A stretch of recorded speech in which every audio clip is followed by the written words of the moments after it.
Puspita Raja Herbal. Salam sehat alami.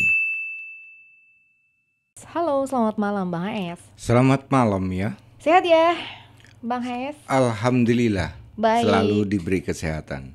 Walaupun dengan jarak yang belum istirahat tadi ya, dari pagi Iya. ada di klinik di Senggotan, kemudian juga di sini ketemu dengan Estafet ya, Mia, ya. estafet ya. Belum istirahat ya Wak? Belum. Sama berarti ya. Baik, tapi nggak apa-apa. Pastinya Bang HS malam kali ini nanti akan memberikan sesuatu yang baru yang sudah disiapkan oleh Bang HS, yaitu mengenai pembengkakan pada kaki. Betul, Mia. Nah, kalau kita ngomongin masalah pembengkakan pada kaki, ini ada beberapa faktor yang menyebabkan banyak sekali. Mungkin di antaranya saja sebagian kecil ada ginjal juga bisa bengkak, jantung, betul. kemudian juga diabetes dan lain sebagainya. Nah, kira-kira sebetulnya pembengkakan kaki ini penyebabnya apa saja dan bagaimana cara mengatasinya? Yuk segera kita dapatkan ilmunya. Saudaraku Fen Hasan Sabila, salam saya, salam sehat alami. Saya tujukan kepada sahabat-sahabat saya, fan-fan saya, kepada kru Hasan Sabila. Mereka tentunya yang ada di luar negeri, yang ada di luar Pulau Jawa. Tidak bisa saya satu persatu sebutkan sekarang karena terlalu banyak. Termasuk Pulau Jawa, dari Bogor, Jakarta, Banten, Jawa Barat, Jawa Timur, Jawa Tengah, dan daerah istimewa Yogyakarta. Secara total daerah istimewa Yogyakarta sudah mereka merapat dengan EMC. Dari Gunung Kidul daerah pojokan, Gunung Kidul Kota, Jogja Kota, Bantul. Kemudian mereka juga yang ada di Sleman, tentunya tidak ketinggalan yang di lereng Merapi.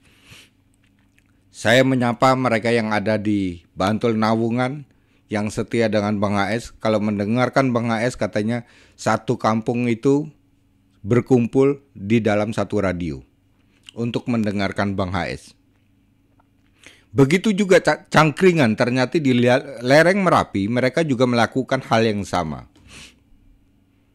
Ini membuat saya menjadi tanggung jawab saya jadi semakin besar. Kenapa saya mengatakan seperti itu? Seandainya saya tidak hadir, apakah mereka tidak kecewa?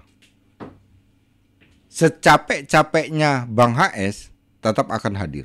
Kalau kita melihat saya mempersiapkan materi untuk talk show kita pada malam ini sudah dipersiapkan. Dari hari Senin, malam Selasa, dan hari Selasa langsung sorenya kita untuk disampaikan pada murid-murid Bang HS. Pelajaran ini adalah pelajaran yang sangat berharga bagi saya, karena yang mendengarkan juga menerapkan ilmu Bang HS.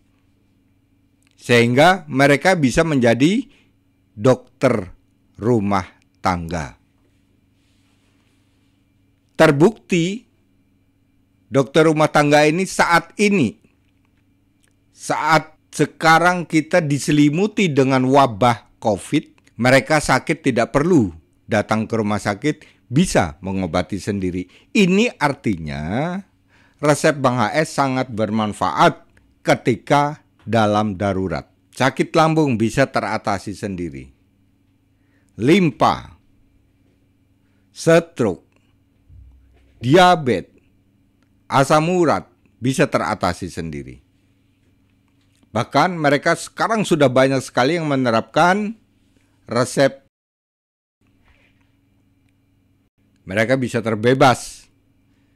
Lingkungan positif, satu rumah tangga selalu aktif dengan rebusan, selamatlah rumah tangga tersebut. Bukti resep Bang HS dapat melakukan kegiatan-kegiatan atau sentuhan-sentuhan positif kepada sesama. Maka saya, Bang AS sebagai formulator, motivator Herbal Indonesia, saya tidak pernah merasa lelah, walaupun dipikir-pikir dirasa-rasakan lelah. Kenapa? Tanggung jawab saya besar. Kalau hanya masuk angin saja, saya cuekin. Demam, saya cuekin. Pusing, nggak urus. Karena apa? Mereka yang menderita adalah lebih dari sakitnya saya. Seperti mereka yang harus amputasi esok harinya, pingin sekali konsultasi, pingin sekali mencoba resepnya dan obatnya. Begitu juga mereka yang harus operasi payudara akibat kanker, pingin sekali tidak operasi sehingga dia menyatakan diri untuk datang ke klinik Bang HS. Selamatlah semuanya. Saat ini saya berkonsentrasi kepada 3 penyakit yang selama ini kita tidak menyangka bahwa diabetes itu bisa disembuhkan secara permanen. Karena begitu kita lahir, terdengarlah di kuping kita, diabetes itu tidak bisa disembuhkan dan harus minum obat seumur hidup. Maka Bang AS sebagai herbalis yang suka dengan tumbuh-tumbuhan selalu meneliti tumbuh-tumbuhan tersebut, kemudian dirangkainya menjadi obat. Gagal sekali wajar, 2 kali, 3 kali wajar, 10 kali wajar. Sampai tingkat keberhasilan itu sampai dan tercapai, maka kebanggaan seolah-olah kita tidak merasakan telah membuang biaya sekian juta, capeknya sekian kilo kecapean kita, beratnya kaki dan pikiran kita. Itu tidak pernah dirasakan.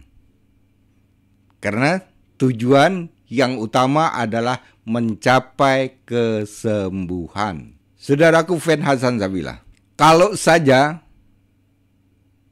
ada saudara-saudara kita yang sakit juga dan sudah mengkonsumsi obat terlalu lama, ini saya dengar dari pasien ini ya, dia menyatakan, saya sudah 40 tahun Pak mengkonsumsi obat. Kemudian saya izin kepada anak-anak saya akan beralih ke herbal. Anak merasa orang pandai, merasa pejabat, melarang. Tidak terpikir bahwa orang tuanya sudah mengkonsumsi obat 40 tahun. Dan sekarang sudah berkembang. Kreatinin naik. Ciri-ciri gagal ginjal sudah muncul. Mata semakin kabur. Jantung sudah pasang ring. Perkembangan penyakit mulai di situ bertambah. Orang awam akan berpikir bahwa satu-satunya penyembuhan itu adalah kepada ahlinya. Lupa. Ahli itu siapa sih? Bukan suatu instansi besar. Di situ disebut orang-orang ahli, tapi banyak tergelintir di mana-mana yang kita pun tidak tahu. Akhirnya, setelah orang itu berobat, sukses tanpa minum obat-obatan seumur hidup lagi. Kemudian anak dan para pejabat tadi, anak-anaknya tadi, baru percaya. Ternyata inilah bukti bahwa herbal itu belum sampai kepada telinga bangsa Indonesia. Sehingga mereka membuka telinga hanya seperempat untuk mendengarkan informasi tentang tumbuh-tumbuhan. Kalau saja para herbalis ini aktif untuk memberikan pengetahuan tentang herbal, tumbuh-tumbuhan, banyak orang yang akan kembali kepada alam.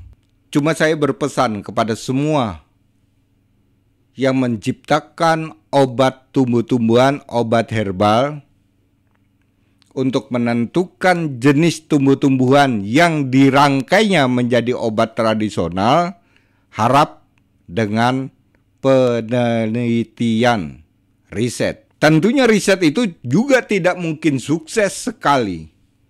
Gagal pertama, gagal kedua, gagal ketiga, dan seterusnya.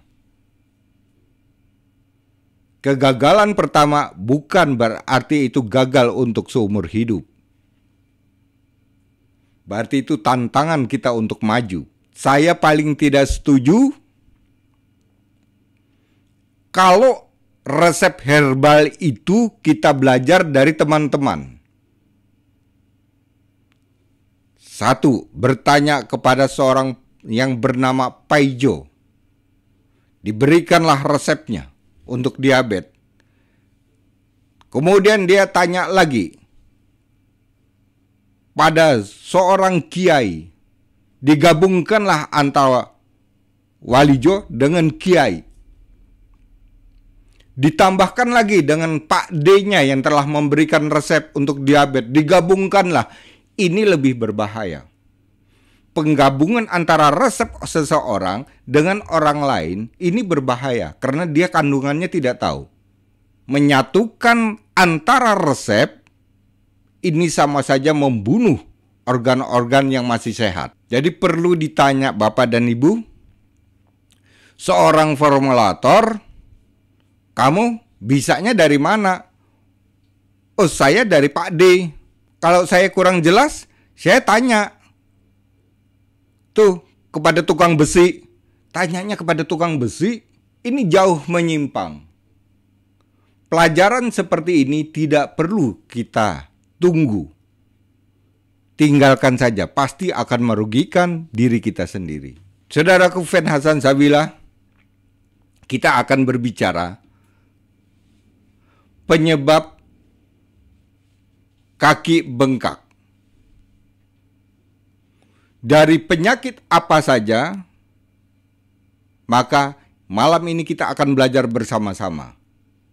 Tentunya saya akan memberikan resep-resepnya.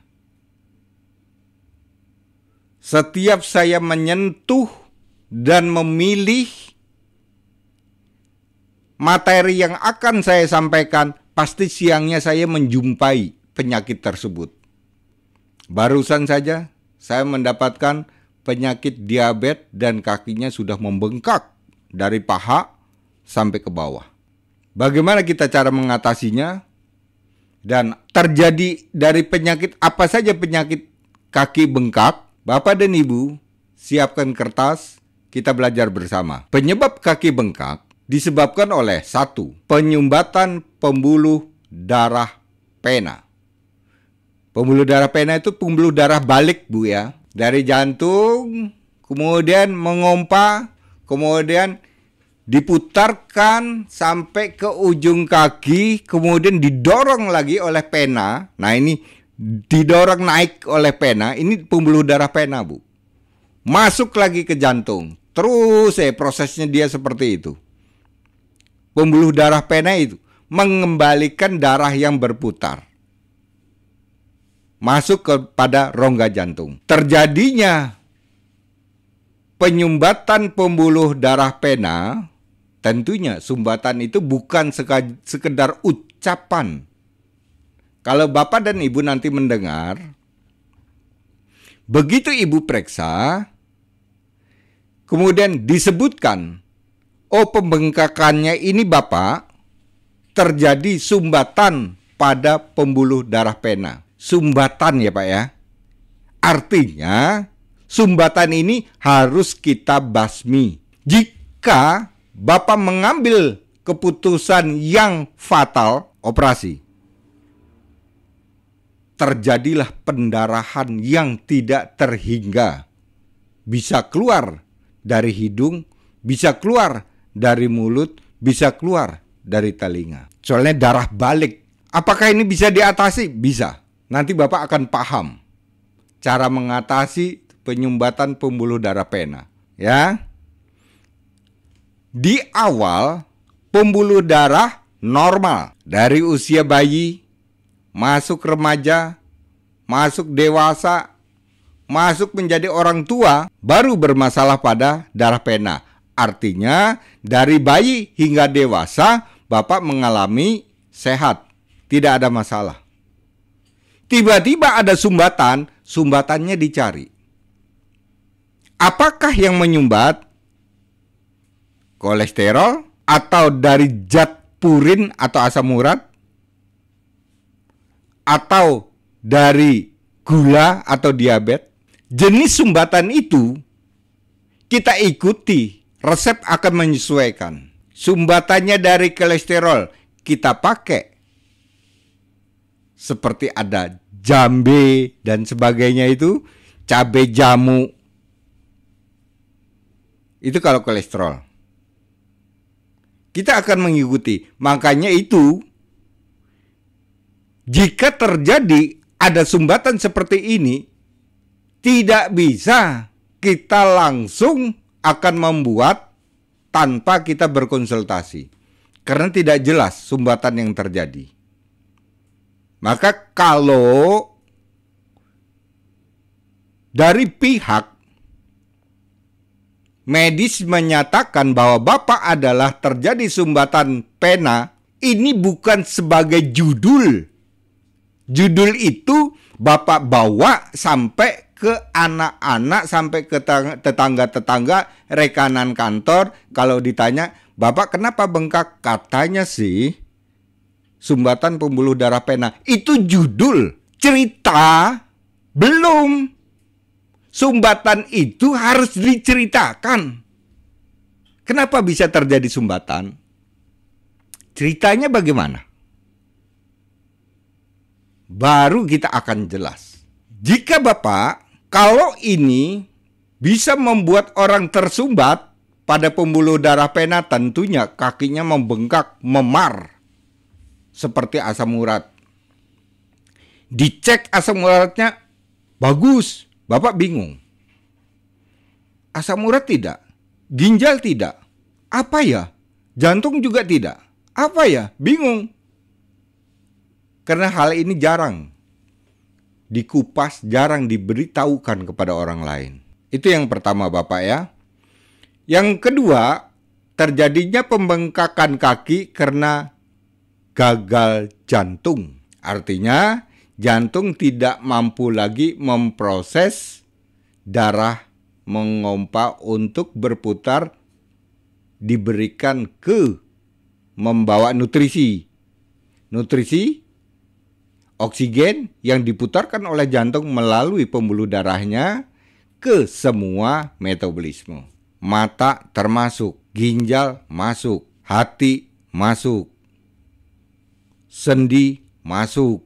Semua metabolisme manusia akan dicukupi nutrisi yang dikompa oleh jantung lewat darah. Gagal jantung artinya nutrisi kacau balau, tidak mampu lagi akan memberikan asupan-asupan vitamin di dalam tubuh manusia. Kalau ini bukan saja bengkaknya pada kaki, bisa terjadi bengkaknya menyeluruh.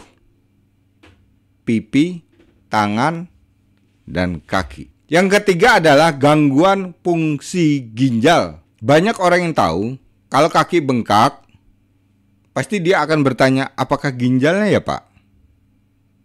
Apakah jantungnya ya Pak? Antara jantung dan ginjal banyak orang mengetahui kalau bengkaknya kaki, pasti kedua ini bermasalah. Tidak harus dua itu yang bermasalah. Ya Bapak Ibu ya, Ibu perhatikan. Karena gangguan fungsi ginjal tidak mampu lagi membuang kotoran-kotoran metabolisme, membuat kaki menjadi bengkak seperti kaki gajah. Ampas dan limbah makanan yang tidak bisa tersaring oleh ginjal itu berada di dalam tubuh kita. Ciri-ciri orang seperti itu, kaki akan menghitam, wajah kebiru-biruan, tangan kering. Ini ciri-ciri gangguan pada fungsi ginjal. Yang keempat yang bisa membuat kaki itu bengkak, rematik. Rematik ini saya belum pernah nyampaikan ke Bapak Ibu ya. Jadi rematik ini sesungguhnya, rematik ini mudah diatasi Bapak dan Ibu. Ya kalau kita terjadi rematik ini bisa terjadi di mana-mana Ibu. Bisa terjadi rematik saraf, rematik otot, rematik tulang, rematik mata, bisa terjadi di mana-mana rematik ini. Tapi kalau ada bahasa memang itu rematik, berarti kita harus mengobatinya bagaimana? Ini caranya Bu. Daun kayu putih 1 genggam. Daun beluntas 20 lembar. Daun duet atau yang sering saya sebut babakan duet itu Bu ya. Daun duet ambil 3 lembar. Daun kamboja 2 lembar. Terus kemudian ditambah dengan daun putri malu. Ini untuk mengobati rematik. Rematik ini penyakitnya tidak kelihatan Ibu. Semua organ bagus. Ginjal bagus, jantung bagus. Tensi normal. Gula normal. Kolesterol tidak bermasalah. Tidak kelihatan. Tapi rasanya membuat orang tidak bisa hidup. Tidur rasanya cekut-cekut, sakit. Kalau dia tumbuh di otot ya berarti rematik otot. Ototnya cekut, panas. Kalau pada tulang sama, tulang yang nyeri. Nyeri, dingin, panas, bergonta-ganti. Rasa pada yang dialami oleh si penderita rematik. Terus yang kelima adalah terjadinya pembengkakan kaki akibat diabetes. Nah, ini yang saya ceritakan di awal tadi Ibu. Saya menerima pasien kakinya bengkak keduanya itu karena diabetes. Ya, nanti bagaimana cara mengatasinya? Saya semua penderita atau semua pendengar fan Hasan Sabila ini nanti mencatat ya. Karena ini langka sekali resep ini. Terjadinya kaki bengkak. Udahlah, entah itu diakibatkan karena darah vena yang macet, gagal jantung, kaki bengkak, yang penting kempes dulu. Ya, yang penting kempes dulu. Nanti saya berikan resepnya. Diabetes, pembengkakan kaki karena terjadinya pengentalan darah. Kalau darah sudah mengental, ini berarti bisa dipastikan ini adalah kerusakan organ limpa. Jika ini tidak bisa teratasi, maka mata semakin kabur, ginjal semakin rusak. Dari limpa akan berkembang ke banyak organ yang rusak.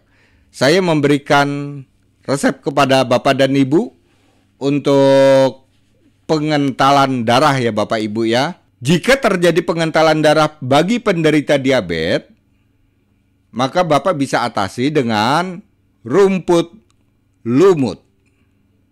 Rumput lumut itu rumput yang tumbuh di tembok. Ya Pak ya, yang kecil-kecil itu. Tumbuhnya di atas lumut. Biji kepel rumput lumut tadi 1 genggam, biji kepelnya 2. Temulawak 1, bengle 1, widora upas. Widora upas ini biasanya sudah dirajang-rajang, sudah diiris-iris Ibu ya.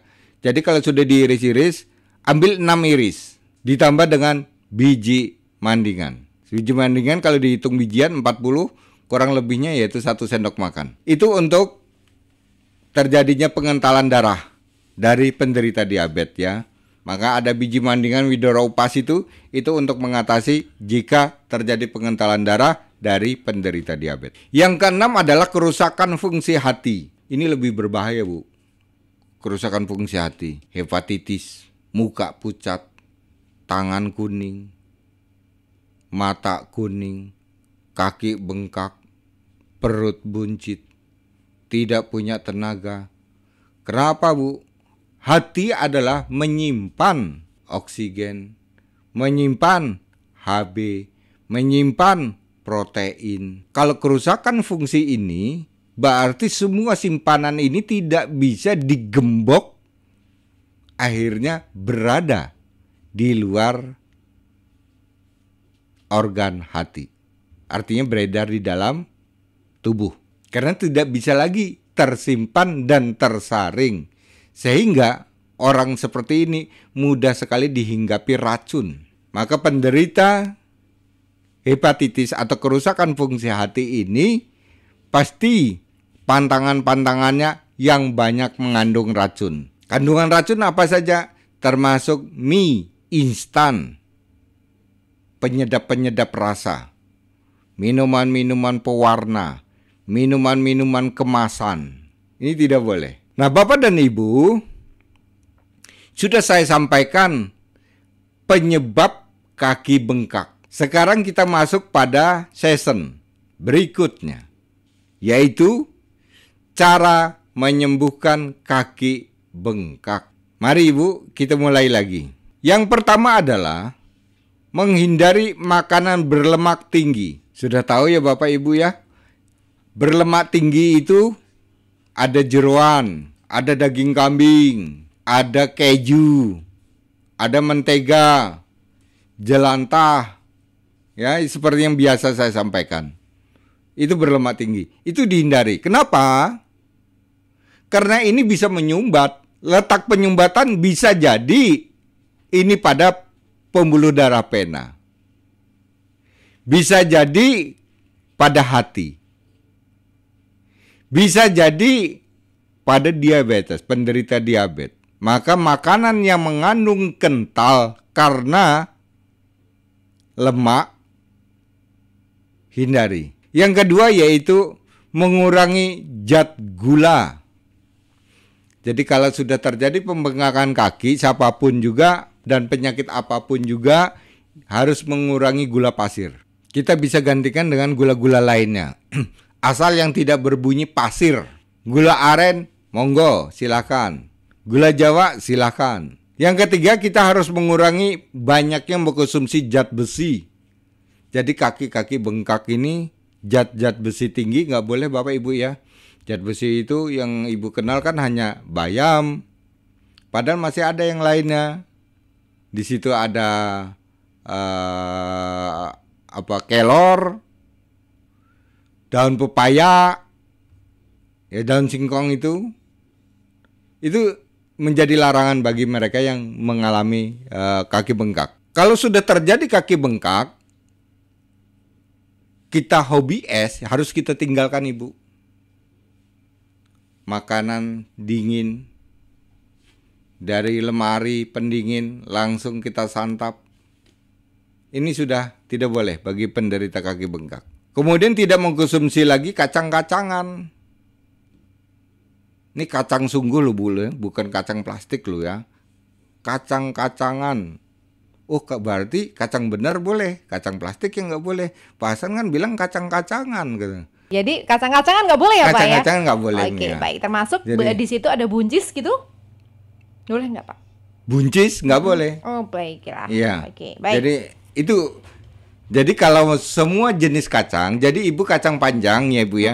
Saya kan biasa ngoseng kacang panjang nih Pak. Ya Bu ya. Kan kata Pak Hasan tidak boleh. Kacang yang tidak boleh Bu ya. Yang berarti kacang panjangnya itu Ibu buka dalamnya, kacangnya itu dibuang bijinya. Terus dioseng tetap boleh. Yang tidak boleh kan jenis kacangnya. Ya Bu ya, paham ya? Itu yang tidak boleh. Berarti oseng-oseng kacang panjang itu tetap boleh dengan catatan bijinya harus dibuang. Nah, selanjutnya apa nih Pak? Selain kacang-kacangan untuk Ya. pantangannya. Kemudian tidak lagi mengkonsumsi obat rutin yang dianjurkan untuk seumur hidup. Udahlah, karena setiap mereka yang mengalami rutinitas terjadi kerusakan-kerusakan organ. Ginjal, akhirnya kaki menjadi bengkak. Jantung, akhirnya kaki menjadi bengkak. Sumbatan pembuluh darah vena, akhirnya kaki menjadi bengkak. Ya. Baik. Kemudian Bapak dan Ibu tidak mengkonsumsi lagi daging kambing. Wah, berat juga nih, daging kambing tidak boleh nih Mia. Padahal Gimana ini ya? Padahal daging kambing tuh ini ya enak ya Pak ya? Enak enggak sih? Kalau kalau sesuatu yang enak-enak menjadi pantangan ya memang harus ditinggalkan dulu ya. Kemudian Bapak dan Ibu tidak mengkonsumsi minuman-minuman yang bersimbol stamina. Jadi menghilangkan tenaga sebagai pengganti energi, sebagai ini dan sebagainya. Ya. Baik. Minuman yang mengandung iming-iming untuk meningkatkan stamina bagi penderita yang saya sebut di atas tadi ini tidak boleh. Kemudian yang terakhir adalah bagaimana cara mengatasi kaki bengkak dengan ramuan jamu. Nah, inilah yang ditunggu-tunggu oleh para pendengar fan Hasan Sawila. Yang pertama, kita ambil temu lawak. 1. Bawang putih. 5. Laos merah. 10 iris atau 5 cm. Daun permin. 10 bunga matahari. Separuh. Ya. Itu Bapak cuci bersih. Kemudian dengan ukuran air 6 jadi 3. 6 gelas, sisakan 3 gelas diminum pagi, siang, dan sore. Bapak akan melakukan hal ini rutin di dalam 1 minggu. Dalam perjalanan 1 minggu ini Bapak akan bisa melihat di dalam 3 hari, 4 hari Bapak akan mengalami kaki itu menjadi normal kembali. Baik. Ini resep yang ditunggu-tunggu oleh penderita kaki bengkak akibat yang 6 masalah tadi di atas. Kemudian Bapak dan Ibu, tingkat resiko akibat kaki itu bengkak. Apa sih resikonya kaki itu bengkak? Banyak kita melihat, mungkin ada di tetangga, mungkin ada saudara kita juga, atau kita sendiri mengalami. Akibat kaki bengkak, resiko yang didapati adalah 1. Terjadinya amputasi. Yang kedua yaitu tidak mampu berjalan karena kaki untuk menapak sangat sakit dan berat untuk melangkah. Yang ketiga terjadinya neuropati. Neuropati ini adalah mati rasa. Kita tidak bisa lagi merasakan yang kita injak ini mungkin ada puntung rokok. Kita sudah tidak merasakan bahwa itu adalah api. Bahkan ada satu pasien saya, dia menginjak paku pinus. Dia tidak terasa, tiba-tiba berdarah. Ternyata paku pinus yang diinjaknya. Ini terjadi mati rasa. Kemudian otot kaku dan jari-jari tidak dapat ditekuk pada kaki. Jadi kalau Bapak dan Ibu terjadi pembengkakan itu, untuk ditekuk saja sendinya luar biasa sakitnya dan kakunya luar biasa. Termasuk jari-jari pada bagian kaki ini sulit untuk digerakkan. Karena apa? Karena terjadinya pengerasan pembuluh darah. Tadi sudah saya berikan resepnya Pak ya. Cara mengatasi pengentalan darah. Jadi kedua resep itu bisa Bapak buat. Sorenya Bapak buat yang untuk pengentalan darah. Paginya Bapak membuat resep untuk pembengkakan kaki. Bisa double gitu Bapak. Paham ya Bapak ya? Terus yang kelima adalah terjadinya penebalan pada telapak kaki. Rasanya gedibel. Tebal sekali rasanya kaki itu. Tidak lagi bisa menikmati rasa sepatu, sandal. Dia pikir bahwa itu darah tersumbat, darah tidak lancar. Dia lepas sandal, lepas sepatu, kemudian tiap pagi dia jalan-jalan di atas kerikil, terjadi luka karena ada kerikil yang tajam, dia tidak tahu. Ini bisa terjadi infeksi. Kalau sudah terjadi infeksi, ini bisa terjadi pembusukan. Kalau sudah terjadi pembusukan dan ini tidak bisa disembuhkan karena nutrisi tidak bisa lewat, tersumbat, akhirnya amputasi. Kemudian yang keenam adalah tulang kaki bisa terjadi osteoporosis atau pengeroposan tulang, rapuh tulang itu. Kenapa? Karena sudah tidak lagi mendapatkan kalsium. Semua nutrisi sudah off, tidak lagi beredar pada kaki yang membengkak karena tidak bisa dilewati oleh pembuluh darah. Paham Bapak Ibu ya? Nah, jika terjadi seperti ini, kita tidak perlu panik. Kita tidak harus untuk mengatasi ini dipotong. Nanti tumbuh lagi di satunya. Bagaimana cara kita mengatasi? Cara kita mengatasi, merebuslah jamu yang saya sebut. Resep ini berada di dalam Arda. Kalau produk saya namanya Arda, Pak. Ya, untuk pengerasan pembuluh darah, produk saya namanya Arda.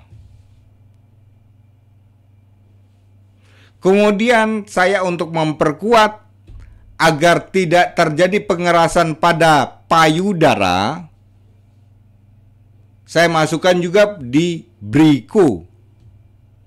Maka mereka yang merasa bahwa payudaranya selalu keras, kencang, dan bahkan kalau ini sakit sekali mereka menangis, tidak kuat menahan sakitnya, mau operasi takut. Maka sekarang saya sudah temukan untuk menghancurkan dan melunakkan, mengempeskan pembengkakan, pengerasan pada pembuluh darah. Itu resep ini berada di Arda dan Briku. Terima kasih dari saya, dari Bang AS, salam sehat alami. Puspita Raja Herbal, kami tidak kemana-mana, tapi ada di mana-mana.